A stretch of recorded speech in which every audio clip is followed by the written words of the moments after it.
What's up, guys? Coming at you today with new topic, similar to our previous topic. Previously, we talked about charged particles moving in magnetic fields. Today, we're going to be extending that to currents, which is a large amount of moving charge.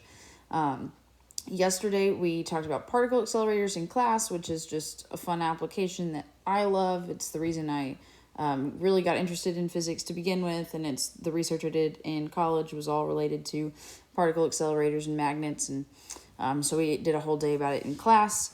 That doesn't really translate well to this medium just because it's a lot of videos and showing animations and things, which my platform here doesn't handle well. If you really want the full experience on that and it's something you care a lot about, you are welcome to come to my office hours on Wednesday or Thursday. You might want to shoot me an email just to make sure I'm actually on, because sometimes I forget.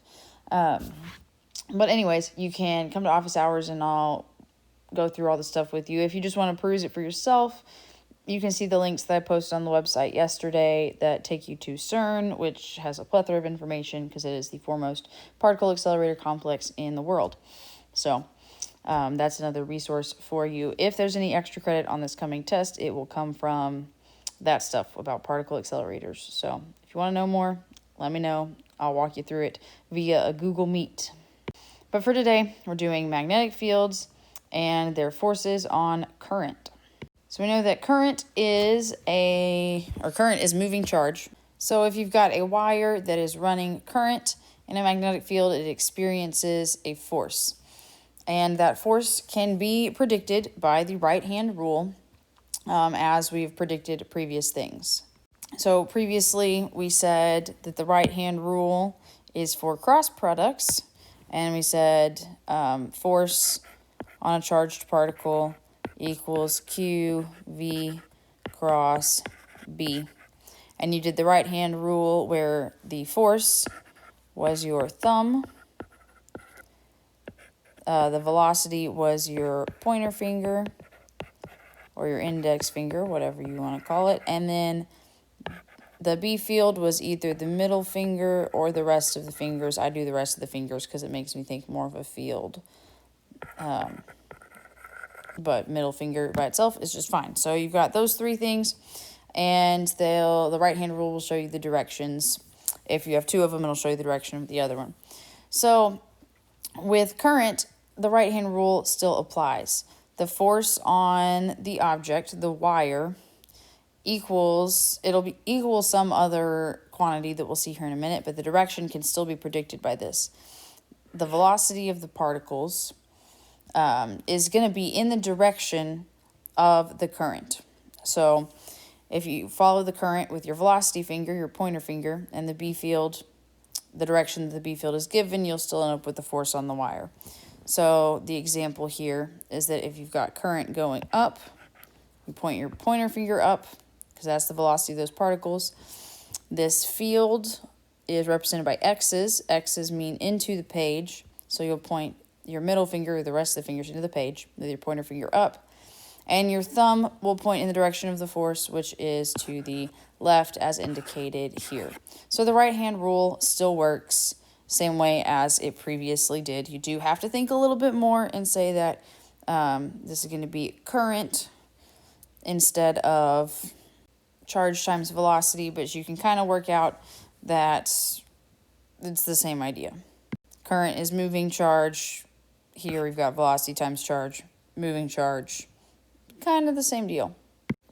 So the equation for that force, which the force whose direction is determined by the right-hand rule, the equation for the magnitude is IL cross B. Well, and actually that would be the equation for the whole thing, and also this should have a nice vector symbol over it. My bad. And the equation, it's on your AP Physics 2 formula sheet. The equation is I for current times, this is L. Now this L here in the cross product is a vector that's saying the length of the wire in the direction that the current is running. We'll say it's a length. And then B field is magnetic field. So we learned last time that cross products can be represented using signs. So you say the cross product of two things is their magnitudes multiplied together times the sine of the angle between them, which gets us down to this equation. L cross B is the length the length crossed with the field, which is magnitude of the length times the magnitude of the field times sine of alpha, the angle between them, and then those are both multiplied by current. Now, a kind of hand-wavy or not super rigorous derivation here starts with force equals the Q V cross B that we had last class for a moving particle. Now, current is lots of moving particles. Current I equals Q over delta T, the amount of charge moving over a specific amount of time. And you can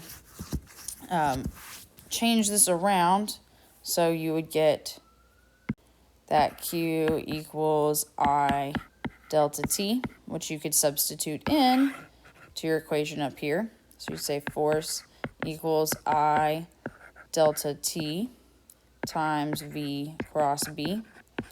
And velocity can be defined as change in x over change in t, or change in position over change in t. Here I'll just represent position with an x. And you can plug that in for v, so you get force equals I delta t times delta x over delta t times the B field. And those delta t's cancel out, so you get that the force equals, and this is still a cross product, force equals I delta x cross B. And the delta x in the wire is the length of the wire. So you get force equals I L cross B, which is actually not a super rigorous proof, but it works out and it's fine for this level. And then, as we did earlier, you can extend this, obviously, to the sine version of the cross product. So, ILB sine alpha. And this alpha is the difference in angle between the field and the current. So, here would be the field going up. The current would be going that direction at an angle. So, you take the magnitude of the field and the magnitude, or the length, the magnitude of the length is the length, L times B, and multiply it by sine of alpha. Now, sine of alpha is maximized if alpha equals 90. If alpha equals 90, sine of alpha equals 1, and this equation is just IL times B. However, if sine of alpha equals 0, because alpha is 0 and they're pointed in the same direction, force is 0. So if the wire and the field are parallel, it feels no force. If they're perpendicular, it feels the maximum amount of force. An angle has some amount of force in between the two. And you can use the right hand rule to figure this out. You do your pointer finger in the direction of the current with the wire, B field in the direction of the B field. Well, sorry, B field is your middle finger, or all the rest of your fingers pointed towards the top of the page, current with the wire, which means your thumb points out of the page, represented by this guy. So that's going to be the direction of your force is out of the page. So let's look at an example here. We've got a horizontal wire that is levitated, so it's floating in midair, held up against the force of gravity. So you got force of gravity going down. In order for it to levitate and that to be balanced out, you've got to have your magnetic force going up. Okay? So your thumb in your right hand rule is going to point up.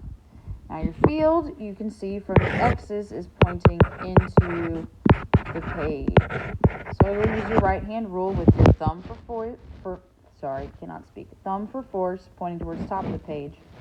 Then your middle finger or middle ring and pinky pointing into the page, which makes your index finger go, try to figure it out before I say the answer, makes your index finger go to the right. So the current in the wire is moving from the left side to the right side, which is C, left to right. Now, the only way that it would not be able to be done with the magnetic field is if the magnetic field was pointing up, and a magnetic field cannot generate a force in the same direction of the field itself. So the only way that this one, C, would work is if the magnetic field was in the plane of the page, not pointing into or coming out of, if it was lying in the plane of the page. All right, here's another one. We've got a 10 centimeter length of wire carrying a current of 3 amps. Wire is in a uniform field, magnetic field, with a strength of 5 times 10 to the negative third Tesla, according to the following diagram. What are the magnitude and direction of the force? So force equals I, current, times L, length of the wire, times V, the force, times sine of alpha. And alpha here is 90 degrees, so sine of 90 is 1, and we can just eliminate that factor. But that's only because they're perpendicular. If they were at angles, you'd have to consider it.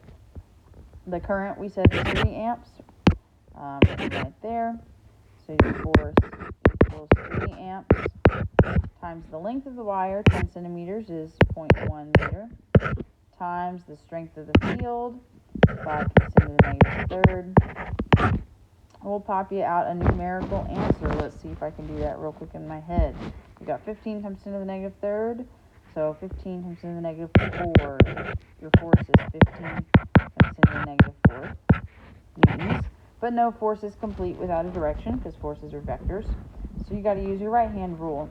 You say that your pointer finger is the current. And then after your pointer finger is the current, you say the rest of your fingers, besides your thumb, are the B field. The B field here, represented by X's, points into the page. The current goes up. Field points into the page. Figure out which way the force is that your thumb is pointing towards.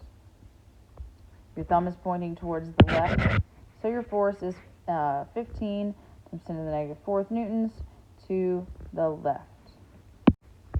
All right, next up we got the force between two wires. I couldn't find a good picture for this one, so I'm just going to draw it. You're going to have two wires, and each of these is going to be carrying a current. I'm going to start off looking at the current if they're going opposite. So I1 for this first wire is going to go towards the top of the page. I2 for the second wire is going to go towards the bottom of the page. Now each wire generates a magnetic field surrounding it according to the first right-hand rule we learned. Let's look at I1 and wire 1 first. I'm going to do them in blue. So if you do the first right-hand rule where you point your thumb in the direction of the current, so you point your thumb at the top of the page, and then you curl your fingers around as if you were going to hold the wire in your hand. You look to see where your fingers are pointing as it surrounds that wire. On the left side of the wire, your fingers are pointing up, out of the page. Out of the page is a dot. So over here, I have some dots. That's the way my field is pointing.